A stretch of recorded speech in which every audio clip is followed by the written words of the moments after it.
Digestion issue आपको अपनी life को अगर आप देखें, if you look at your life, whenever you worked hard during the day you felt hunger। आप जब शरीर से खूब काम करते हैं तो भूख लगती है। ये सभी का एक्सपीरियंस है ना लाइफ का। मगर शरीर से जब आप काम करते हैं तो what you do, what basically you do, अगर किसी को धक्का देना है, खींचना है, कोई सामान उठाना है, शरीर को एक हिलाना डुलाना है, तो what is the basic thing which is going on behind for doing these activities. बिना सांस रोके कोई भी एक्शन ले सकते हैं। So when you work hard what you basically do, you do kumbhak, आप कुंभक करते हैं जिससे भूख लगती है।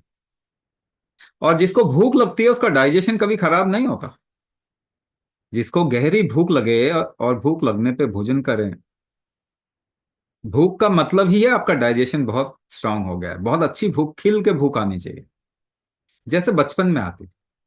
तो कुंभक करेंगे, भूख बढ़ जाएगी, डाइजेस्टिव इशू खत्म हो गया। इरिटेबल बाउल सिंड्रोम में दो तीन चीजें हैं जो समझना पड़ेगा।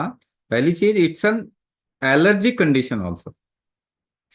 आज के टाइम पे क्योंकि हम केमिकल्स डाल रहे हैं शरीर के अंदर, डिविएटेड फूड डाल रहे हैं, एनवायरनमेंट खराब है, तो शरीर उससे बचने के लिए हिस्टामिन रिलीज करता है, बचाव करने के लिए। बार बार हिस्टामिन रिलीज होने से हिस्टामिन इंटॉलरेंस, या वो शरीर उसको झेल नहीं पा रहा क्योंकि ज्यादा रिलीज हो रहा है। तो टॉलरेंस जैसे ही बढ़ाएंगे तो हिस्टामिन इंटॉलरेंस खत्म हो जाता है, पहला part. Second part, gut microbiota सभी का खराब है। आपका पाचन, डाइजेशन छोटे छोटे कीटाणु करते हैं, आप नहीं करते हो। आपका केवल एक हिस्सा है, आपका पार्टिसिपेशन केवल एक हिस्सा है डाइजेशन का प्रोसेस में। डाइजेशन आपके शरीर में माइक्रो ऑर्गेनिज्म छोटे छोटे कीटाणु करते हैं, केमिकल डालते ही कीटाणु मर जाते हैं, आपका डाइजेशन खराब हो जाता है। दूसरा, केमिकल डालने से आपके इंटेस्टाइन की ऊपर की लेयर जो है वो धीरे धीरे खत्म होने लग जाती है। ठीक है। तो अभी क्या करना है? सबसे पहला काम मेटाबॉलिज्म इंप्रूव करना है, वो कुंभक से ही होगा और किसी से नहीं होगा।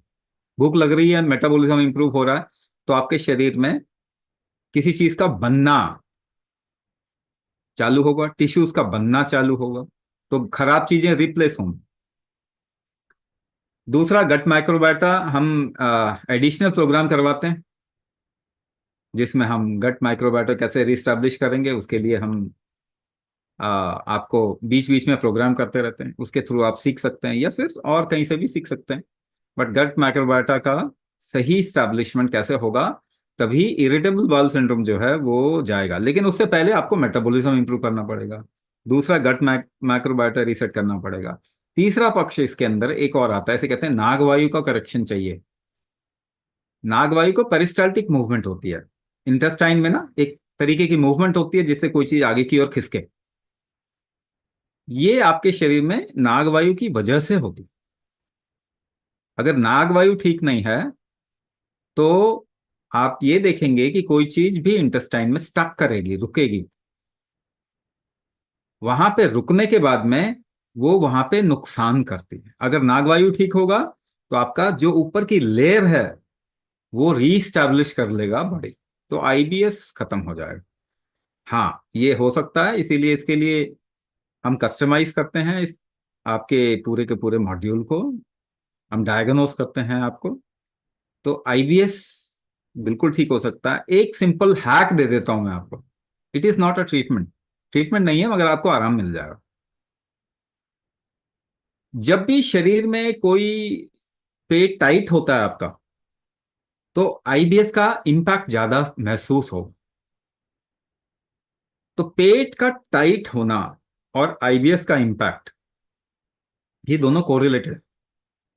ऐसे में मूवमेंट, आप कोई भी विरेचन का काम कर लेंगे ना, विरेचन यानी कि अपनी लाइफ में कोई एक लैक्सेटिव जो कि आपके पूरे मल को बाहर निकाल दे ठीक से, इस तरीके के काम अगर बीच में करेंगे जब भी टाइट अगर आपका शरीर हो रहा है, या फिर आप उल्टा थोड़ा लेट जाएंगे, पांव ऊपर फिर नीचे, स्लैंट में, आधा घंटा 1 घंटा, तो आपको इमीडिएटली आराम मिल जाए। विरेचन कोई ना कोई अपने साथ में रखिए इस टाइम पे, वो हम अपने प्रोग्राम में बताते ही हैं। कोई भी लक्सेटिव टाइप का अपने साथ में रखिए।